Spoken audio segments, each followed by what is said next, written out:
When you think about the story of humanity, there is one single day that's said to outweigh every other day combined, a day of ultimate, final accountability. Today, we're going on a journey through the timeline of what Islam calls Mahshara, the Day of Judgment, from the very first moment of waking up to the final, terrifying crossing. Let's get into it. Okay, so before we dive in, we need to get one thing straight. The sources we're pulling from don't talk about this like it's some ancient myth or a scary campfire story. They describe it as a future reality, a literal detailed record of what is to come. So let's explore it with that level of seriousness. So how does it all begin? It starts with a sound. On God's command, the angel Israfil will blow the second trumpet. And this isn't a sound of destruction. That already happened. Nope, this one is for resurrection. This is the Great Awakening. Now try to put yourself in this moment. The ground above you just cracks open. You push yourself out, maybe taking your first breath in centuries. And as your eyes adjust, you see it, a literal sea of people. Billions upon billions, from the very first human to the very last, all rising out of the dirt, just like you. You look around, and the world you knew, it's gone. The sky isn't blue. It's glowing like molten red metal. The stars, they've all fallen. Those huge mountains that felt so permanent are now floating around like bits of cotton candy.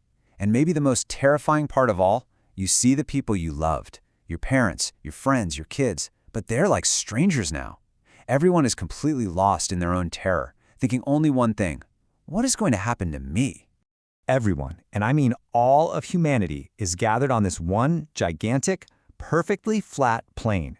There are no hills, no valleys, not even a rock to duck behind. You are completely exposed, standing there with absolutely nowhere to hide. And now, the waiting begins. But we're not talking hours or even days.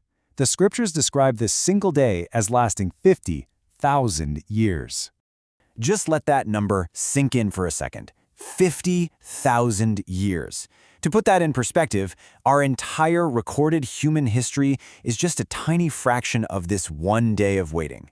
Time itself feels frozen, and the real suffering is just about to start. The sheer intensity of this day is just hard to even imagine.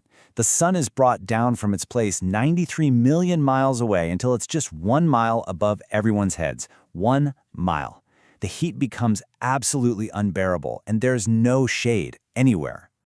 In this insane heat, people begin to sweat. But get this, it's said that the amount of sweat is directly linked to how many sins a person has. Some people will be in sweat up to their ankles, others up to their knees or their waists, and the worst off will literally be submerged in it, gagging, drowning in their own perspiration. After what feels like an eternity, humanity just can't take it anymore. They rush to the great prophets, begging them to ask God to just start the judgment, anything to end this agonizing wait. But one by one, they all decline, each feeling their own unworthiness. Adam remembers eating the forbidden fruit, Noah, his prayer against his people. Finally, the crowds reach the prophet Muhammad, peace be upon him, who says, "I am for it." He prostrates before God and permission is given. The reckoning is about to begin. And so, it starts. You are brought forward to stand completely alone before God. There are no lawyers, no translators, no one to speak up for you. It's just you and your life's record. You'll be asked 5 core questions. Simple, but they cover everything. How do you spend your life? What did you do with your youth? Where did your money come from, and where did it go? And what did you do with the knowledge you were given? The only thing is, how do you answer? You might be thinking, okay, I can explain this.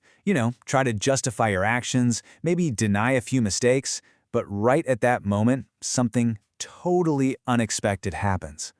Your mouth is sealed shut. Your ability to speak is just gone. And then your own body starts to talk. Your hands testify to what they touched. Your feet speak about where they walked you. Your eyes reveal everything they saw.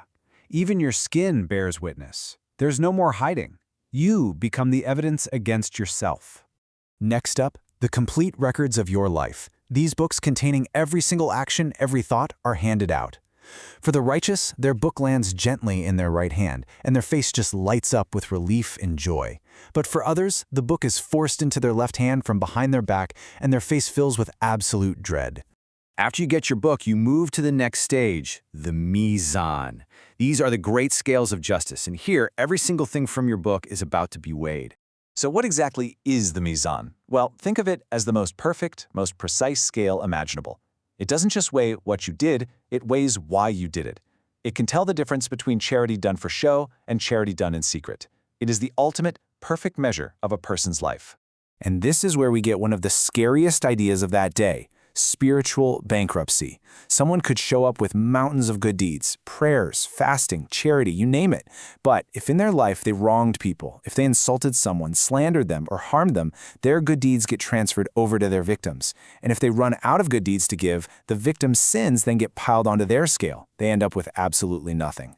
But here's the flip side, and it's so important. Just as every bad deed has weight, so does every good one. Nothing gets missed. That tiny bit of charity you gave when no one was looking, a kind word to someone who was down, even just a simple, genuine smile. Every single act of goodness is weighed on these scales, and it just might be the thing that tips the balance in your favor. Okay, so once the scales have done their work and everyone's fate is known, there is one last, terrifying obstacle left. It's called the Sirat, and it's a bridge built directly over the heart of hell. Now, this isn't like any bridge you've ever seen. The scriptures describe it as a path that is thinner than a single strand of hair and sharper than the blade of a sword. Below it, hellfire rages, and hooks are said to reach up, trying to snatch people as they attempt to cross. And how fast you get across is a direct reflection of the life you lived. The most righteous people will cross it in the blink of an eye, like a flash of lightning. Others will cross at the speed of a fast horse, some running, some walking. But those who are weighed down by their sins will be left to crawl, slipping and struggling, and many will fall. To make things even harder, the breach is covered in total darkness. There are no torches, no street lights. The only light you have to see your way across is the light generated by your own faith and your good deeds. For some, that light will be as big and bright as a mountain. For others, it'll be a tiny flickering flame on their big toe, barely enough to see the next step. So, this is where we end.